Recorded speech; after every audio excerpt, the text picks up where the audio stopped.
penyuluh kehutanan sampai mati begitu Pak. Jadi saya pun kalau membayangkan semangat mereka, saya tidak tega kalau saya tidak hadir. Untuk penyuluh ini semangat itu satu hal nomor satu paling penting. Ada 298 penyuluh kehutanan PNS, lalu ada 4 orang penyuluh kehutanan swadaya masyarakat.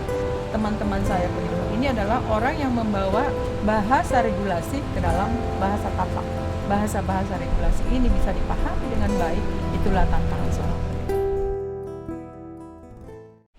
Sobat Rimba, sore ini kita merasa terhormat kedatangan narasumber atau juga bintang tamu tunggu juga.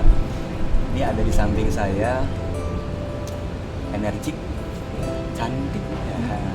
Kenalkan Sobat Rimba, ini ada hadir bersama tim Mobil Extension Ibu Maria Lubis. Selamat sore Bu. Selamat sore Pak. Sehat selalu ya Bu ya. Alhamdulillah Pak Sep. Iya, tetap semangat. Amin ya Bu. ya Rabbal Alamin. Iya. Bu, kita langsung saja ya Bu ya. Langsung saja mungkin to the point. Tadi Bu sudah memberikan arahan atau petunjuk Bu ya, atau mungkin pembekalan, memberikan oleh-oleh kepada para penyuluh yang ada di Jawa Barat ini. Nah Bu, berikan testimoni mengenai kegiatan atau acara Temu Penyuluh Jawa Barat. Silakan Ibu bisa sampaikan kepada kita, Mobil Extension dan juga kepada Sobat Rimba di silakan.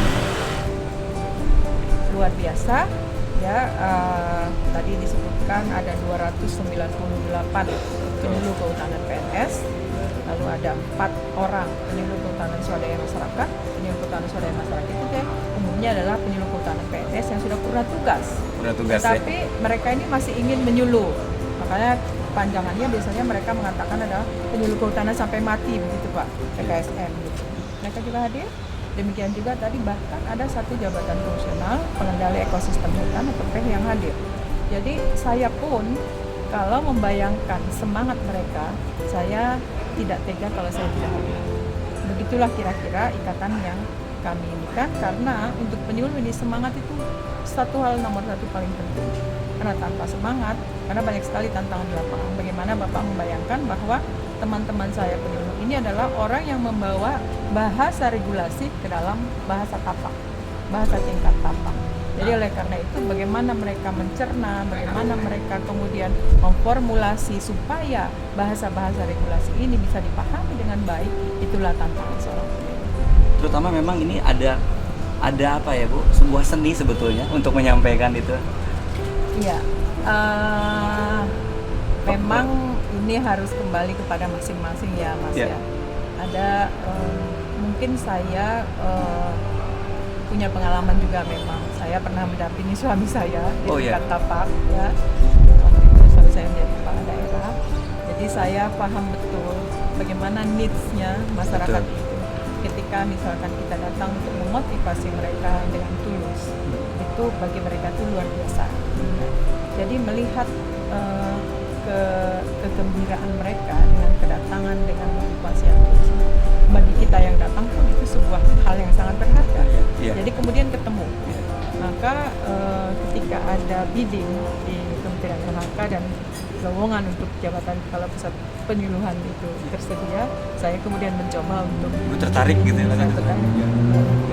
Karena saya pikir memang esensi kehadiran daripada pemerintah itu adalah bagaimana kemudian membuat masyarakat itu sejahtera sebagaimana yang ada di dalam tagline-nya ya, hutan lestari masyarakat sejahtera.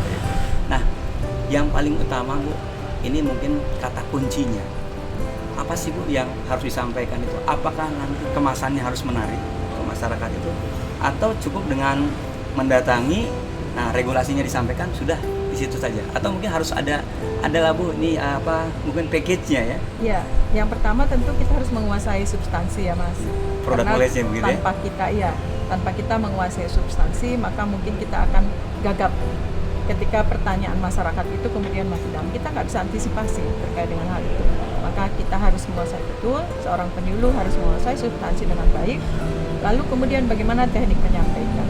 Saya percaya betul ketika kita yang datang itu tulus niatnya, maka segala sesuatunya itu akan terbantu dan berjalan dengan lancar.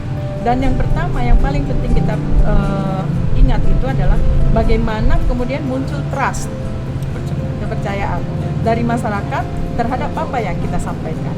Nah, di sini kita dituntut dan ditantang untuk bagaimana kemudian kita mendapatkan trust. Nah, ini mungkin hal-hal non teknis yang harus dikuasai juga oleh seorang penyuluh, ya, bagaimana kemudian dia membuat rencana kerja yang baik, lalu kemudian berpikir ini harus tercapai seperti itu, bagaimana cara pendekatannya, dan kemudian dia juga mengakomodir bagaimana jadi tidak top down seperti itu, bagaimana dia membaca situasi di lapangan untuk kemudian apa yang dia sampaikan itu bisa diterima oleh masyarakat. Jadi dia tidak berpikir bahwa pokoknya saya sampaikan mau diterima tuh enggak demikian. Sebetulnya gitu masyarakat itu maunya seperti apa. Jadi harus ada interaksi ya, karena memang tujuan kita tidak hanya one shot saja. Ini kan yang namanya pemberdayaan itu sifatnya berkelanjutan. Maka konsistensi itu menjadi bagian daripada proses daripada penyuluhan itu sendiri. Dan konsistensi itu dibutuhkan hal-hal bagaimana kita membangun kepercayaan supaya ketika kita datang kembali pada seperti ini, orang tidak malas untuk hadir mendengarkan apa yang kita sampaikan. Ya, jadi begini juga Bu ya. Kalau tadi saya dari awal bicara Bu, kita ada tim nih Bu ya. Anggap ini sparring partner ya Bu ya. Nah ini kan ada pesan-pesan tersendiri yang akan kita sampaikan. Sebetulnya peran kita, kaki kita dua Bu ya. Satu, kita harus juga mengolah bagaimana cara menyampaikan kegiatan-kegiatan program di Dinas Kehutanan. Nah pandangan Ibu ya, ini sudah ada tim ini Bu ya.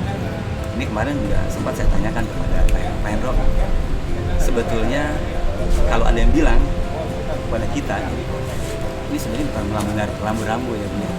Tapi ini kan sesuai dengan tagline hari ini ya Bu ya, dengan tema acara hari ini, satukan hati, terus kreatif, inovatif, kolaboratif menuju atau mendukung Jabar Juara.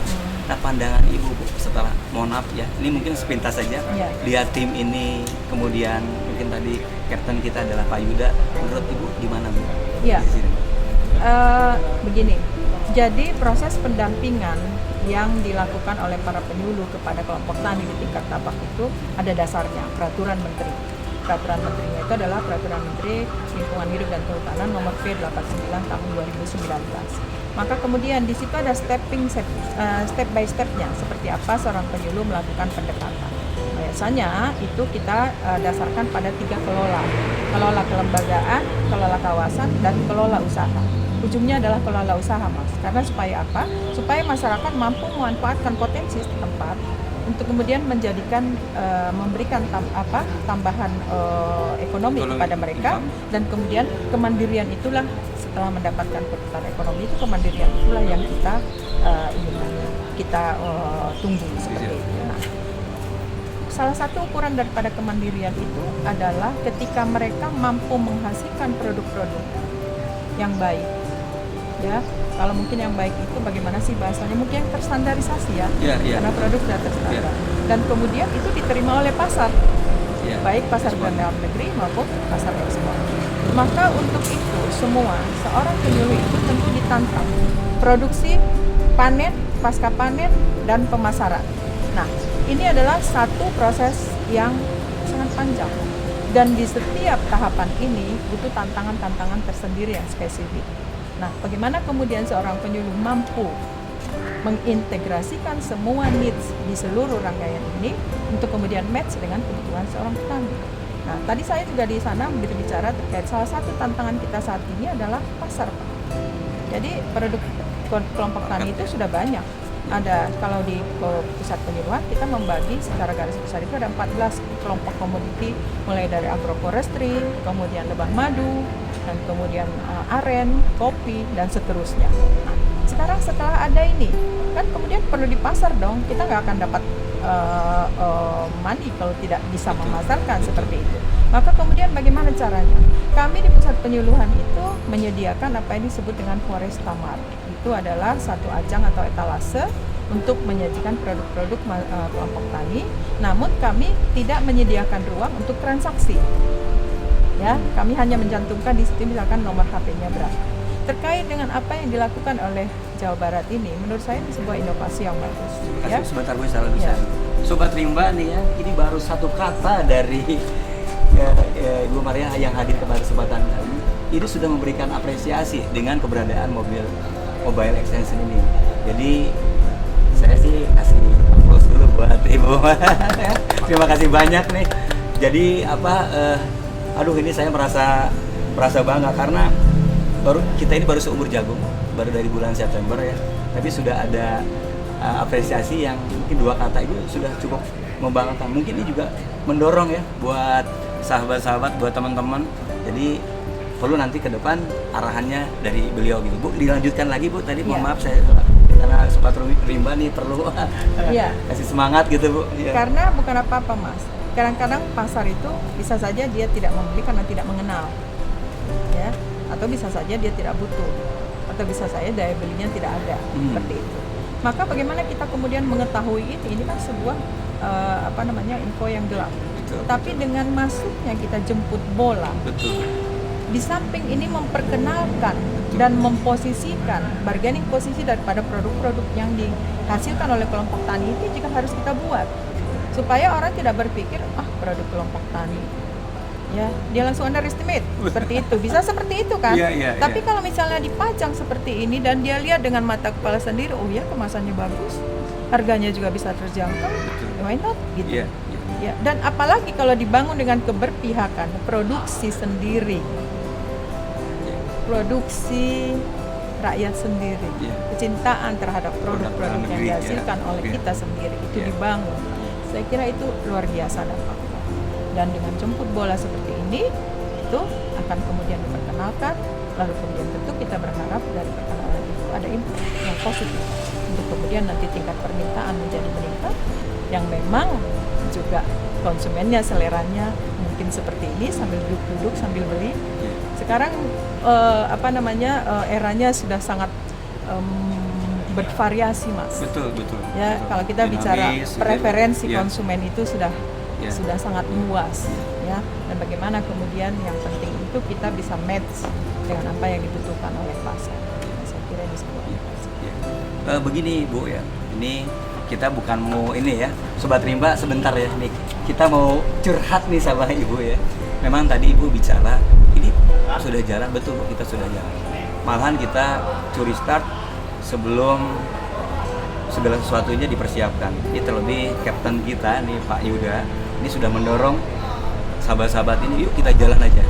Kemarin saya sudah buka sama Pak Hendro, ada kalanya kita untuk operasional ini, mohon maaf ya Bu ya, dompet kita yang kita cobalah, nggak apa-apa lah, ini kita relakan saja. Tapi kita yakin di balik itu apa yang kita upayakan akan memberikan value. Nah, dengan kehadiran Ibu ini bagi kami sebuah spirit nih, buat semangat.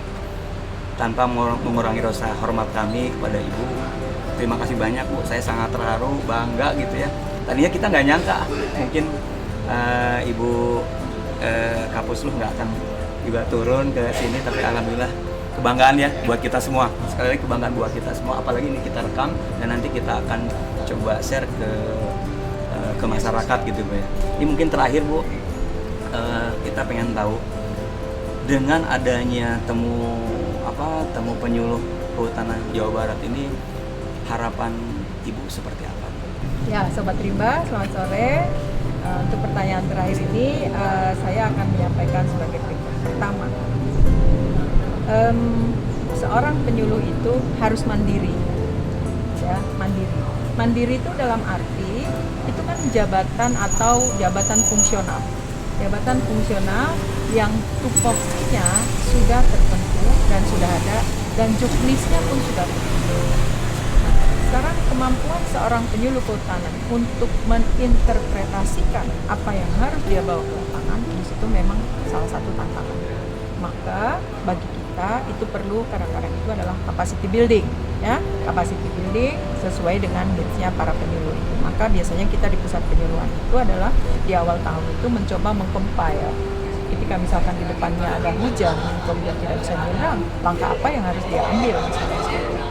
Maka kemudian pertemuan-pertemuan seperti ini, temu penyuluh itu biasanya digunakan untuk berbagi pengalaman, ya, berbagi pengalaman antara satu dengan yang lain. Lalu kemudian sama juga tadi sebagaimana yang dilaporkan oleh ketua panitia, mereka akan diberikan capacity building oleh beberapa narasumber yang kompeten. Tujuannya adalah bagaimana kemudian dia masuk lagi ke lapangan dengan semangat yang lebih baik, kemampuan yang lebih baik, supaya apa? Supaya masyarakat yang di Sulu itu ya lebih cepat mandirinya. Ya ibaratnya baterai dia dicas Dicas kembali, lagi ya, kemudian bisa disuntik lagi ya. untuk bisa Ya, di lapangan lebih baik lagi. Terus Saya satu kira lagi Bu demikian. ya, satu lagi terakhir, ini mohon berkenan Ibu bisa dukung abis Bu. Iya. Kami tim Bu ya, Iya. bisa lancar, bisa sampai nanti Bu pesan-pesannya. Dan terima kasih banyak juga atas kebersamaan Ibu pada sore hari ini. Ibu ya tetap sehat. Amin. Ya, terus juga nanti pulang dari sini tidak kurang satu apapun. Amin. Salam sama keluarga ya Bu ya. Baik Sobat Rimba, aduh perbincangannya menarik dan memang waktu tidak terasa ya. Rasa-rasanya pengen Ibu Mariana Lubis ini dia di sini kita tanya-tanya terus ya. Tapi beliau ada aktivitas lain, ada kesibukan lain. Jadi bisa lain waktu kita mungkin bisa berinteraksi lagi atau juga kapan-kapan kita hadirkan nih. Beliau ini kita hadirkan sebagai narasumber ya. Baik, terima kasih banyak juga atas perhatian Sobat Rimba di rumah. Yang pasti kita punya pesan terakhir, hutan lestari, masyarakat sejahtera. Dan satu lagi, hutan kita selalu di hati. Amin. Akhir kata, Assalamualaikum warahmatullahi wabarakatuh. Asep Galuh undur diri dari Mobile Extension. Terima kasih.